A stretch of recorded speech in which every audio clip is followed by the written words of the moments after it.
You did exactly what they asked, and they said you did the wrong thing. And when you said, but you asked for, they said, I never said that. Here's the sentence that ends this, but remember that you have to say this before the work starts, not after.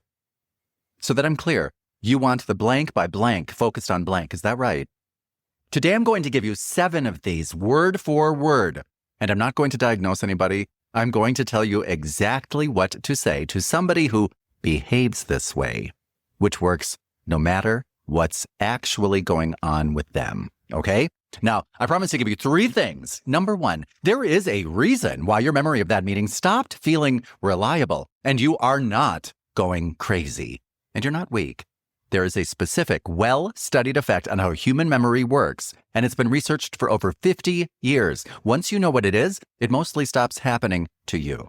Number 2, there is a reason why you keep trying after everything, and it's not weakness, and it's not that you're a pushover. You're being conditioned in the precise technical sense of that word by the most powerful behavioral mechanism anybody has ever measured. I'm going to show you exactly how it works. And number 3, there's one habit, 60 seconds a day, that makes almost all of this stop working on you. It costs nothing. Nobody knows you're doing it, and it's the single most useful thing in this whole video. That's at the end, okay? Let's start with the thing that you have been trying to solve and cannot. You've been treating this as a clarity problem. You know, if I could just understand exactly what they want, I could deliver it, and then this would stop. So you ask better questions, you take more notes, you try harder, and it never works because it was never a clarity problem. The goalpost moves because the task was never the goal. If the goal were the deck, a good deck would end it. The goal is the dynamic. You asking, them adjusting, you trying again. A target that stays still ends the game. And the game is the point, which is why every ounce of extra effort that you put in it makes it worse rather than better. You're not failing to hit the target. You are funding it. So the whole strategy has to change. You stop trying to satisfy and you start doing one thing instead, pinning things down in a way that cannot be moved later. That's what all 7 of these do. So make sure to subscribe because I'm giving you one of these every single day on situations that quietly decide your entire life. So the first one, and it goes at the start of the task, not at the end, okay? So I'm clear. You want blank by blank, focused on blank. Is that right? That is what I call the lock. 3 parts and every single one is deliberate. So I'm clear. You've made this about your understanding, not their communication. Nobody can be somebody trying to be clear. Then the specifics said back, the what and the when, out loud in your voice in front of whoever's there does not matter. Is that right? Now they have to actively confirm it, not nod. They have to say yes. Because here's what you've done. There is now a version of the instruction that they agreed to, and it exists outside your head. That's the whole thing. It does not stop them moving the target, okay? Nothing will ever stop that. But it makes moving it visible. And visible is expensive. Now, the memory thing, and I need you to hear this properly, okay? Because I think that it's the part that has been hurting you the most. Human memory, it's not a recording. It's a reconstruction. You rebuild the event each time you recall it from fragments. And that rebuild is influenced by whatever information has arrived since then, which means new information can get written into an old memory. This has been studied since the 1970s, and it's one of the most replicated findings in all of psychology. Show people an event. Feed them a misleading detail afterwards, and a substantial proportion will later recall the detail as part of the original event. Confidently, sincerely, truthfully. And it's even stronger when the misleading version comes from another person. especially a person with authority. Hearing somebody else's account of a shared event measurably changes what you subsequently remember about it. So put that together with a boss who tells you repeatedly and with total confidence that the meeting went differently from how you remember it. They're not just lying to you about the past. They are editing it. That's what I call the overwrite. And it explains the thing that frightens people the most about these jobs, that creeping sense that you just can't trust your own account of your own life anymore. You're not losing your mind. Your memory is doing what every human memory does, and it's being fed by somebody with power and total conviction, which is precisely the condition under which it bends the most, which tells you what the defense has to be. Not arguing better. You cannot out-argue this because you're arguing from a version that's already being rewritten while you argue. The defense is a record made before the rewrite. And we're going to get to exactly how to do that at the end, okay? The second pattern, and it's the highest value thing that you will do this week. Highest value. Quick note that we're aligned. This is what I took away. Then 3 lines, same day, every time. The same day line. No complaint in it, no tone, nothing anyone can call defensive. It reads as a conscientious person being organized, which is exactly what it is. And it's also exactly what protects you. And notice it's what I took away, not what you said. That is a danger phrase. That is not a small difference. What you said is a claim about them and invites an argument. Over 50% of the time, people actually believe that they said one thing when they actually said another. Don't argue with that. It doesn't matter. What matters is what I took away. That is unarguable. Nobody can tell you that you took away something different. Third pattern. For the criticism with nothing in it. This isn't what I wanted. This just feels off. You know what the problem is? What specifically would you like differently the next time? Longtime viewers know this is the specific, and it's the single most useful sentence I have ever taught. That vague criticism is the fog, and you cannot defend against fog because there is nothing in it to be wrong about. So don't even try. You make it identify itself. That's what you do. And next time is doing the quiet work. It moves the whole thing from verdict to instruction, from something you failed at into something you're about to do. It's much harder to keep swinging at. Now, I want to tell you about something, and I'm super excited about it. I'm about to release an app, and it's basically me, everything that I teach in your pocket. You ask it questions, and it answers the way I would. And even more than that, it's your practice partner.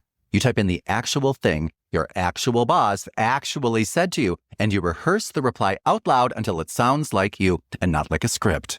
And that's the part that matters. Because here's what I know about communication after 30 years. Knowing the line is not the same as being able to say it. You'll take, so I'm clear, you want X by Thursday, into that room and it will come out apologetically, and apologetic loses.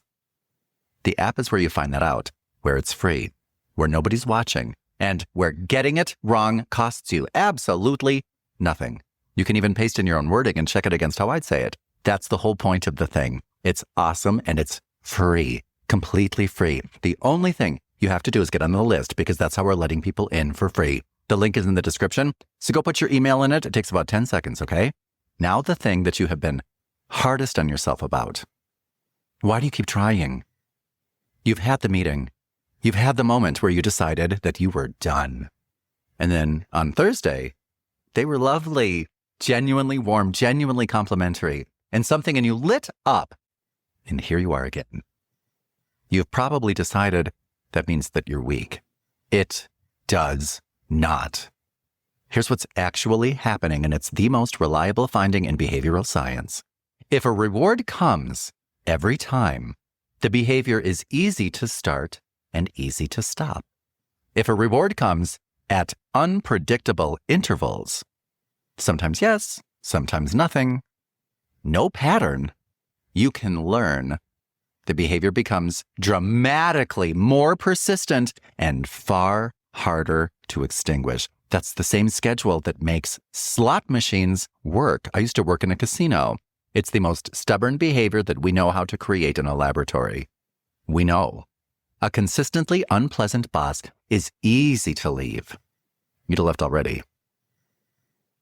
An unpredictable one is the strongest hook there is. The occasional warmth is not a break from the pattern. It is the pattern. It's the mechanism. It's what makes the whole thing stick. So please hear this. You are not weak, and you are not stupid, and you did not fail to see it. You have been in the most effective conditioning schedule that exists, and it works on everyone. It works on people much, much tougher than you, and knowing that helps. The next time the warmth arrives, now you're going to notice a small voice going, there's the intermittent reward. That is a very different experience from, maybe it's finally getting better. But I would like you to pause here, okay? One thing, in the comments, write, what's the sentence they use? Just the line. I never said that. You're being sensitive. I shouldn't have to explain this again. I read these, and I want you to see how many other people are typing these same words you are. Different companies, different countries, different industries. Because when you're inside one of these, the loneliest part is thinking that it's about you specifically. It is not about you. Specifically. It's a script. And you're about to watch 1,000 people prove it. So go ahead. Now, 3 more, fast. Number 4, the non-chase. This is for when the criticism stays vague after you've asked once. I'd rather not guess. Give me one example and I'll fix it. Remember to end on a down note. And remember your posture. Chin up, shoulders back. There's nothing to fear here. There is nothing that can harm you. The trap here is that you'll fill the silence by guessing at what they mean. And every guess you offer is a confession that they did not have to extract. I'd rather not guess. Shuts that door, and I'll fix it. Keeps you cooperative. Number 5, the trade for the impossible demand. I can do that. I can't do it by Friday. Which matters more to you? Never refuse. Just price it out. You said yes. You named the constraint, and then you handed the decision right back to them, which means whatever gets dropped, they dropped it. I can, I can't. And they did it out loud. Now, number 6, this is the non-defense for the accusation. I'm not going to defend that. What do you want going forward? That alarm bell is 6 urges. Explain, justify, defend, prove, persuade, convince. Any one of these that you feel, you've already agreed that you owe them something. This declines the whole exchange and points at the future, which is the only place anything useful lives. And if you would like to rehearse these, remember, just do 3 before Monday. That's exactly what the app is for, and it's free. The link is below. Get on the list. Now, just 60 seconds. Every day, at the end of the day, you write down what happened. 3 lines. Date, what was said, and what was agreed. Not in an email, not to anyone. This is a note on your phone that nobody will ever see. And I want to be really clear about what this is for because most people get this wrong. It is not evidence. You are not building a case. You could never win it. You're probably never going to show this to anyone. And if you're imagining some dramatic moment where you produce this, put that idea away. That's not what this is for. And that fantasy will make you keep the wrong kind of notes. This is simply a record made before the overwrite. Remember what we said?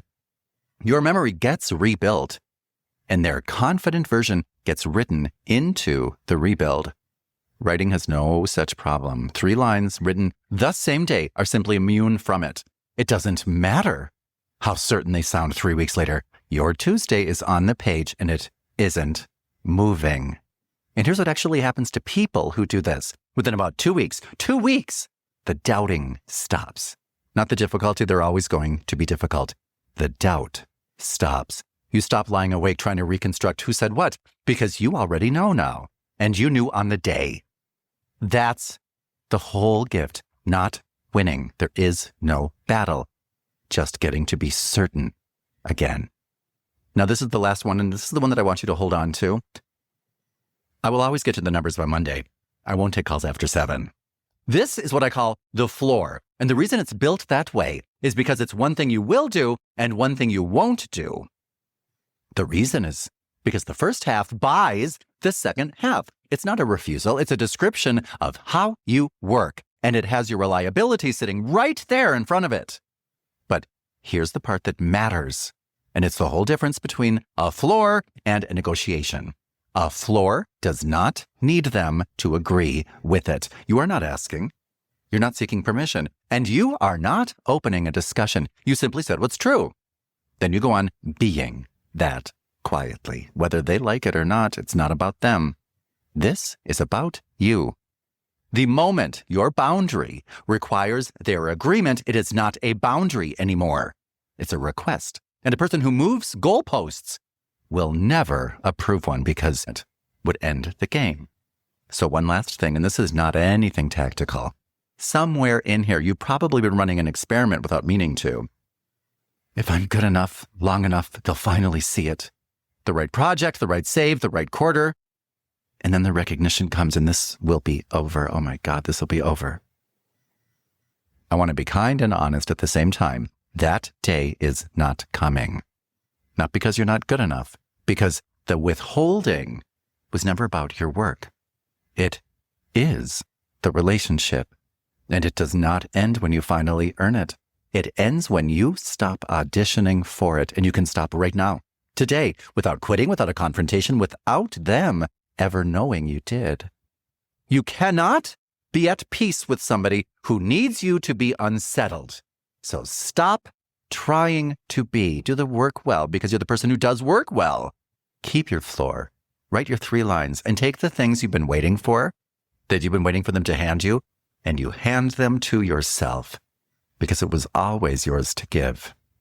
And they were never actually holding it. You were.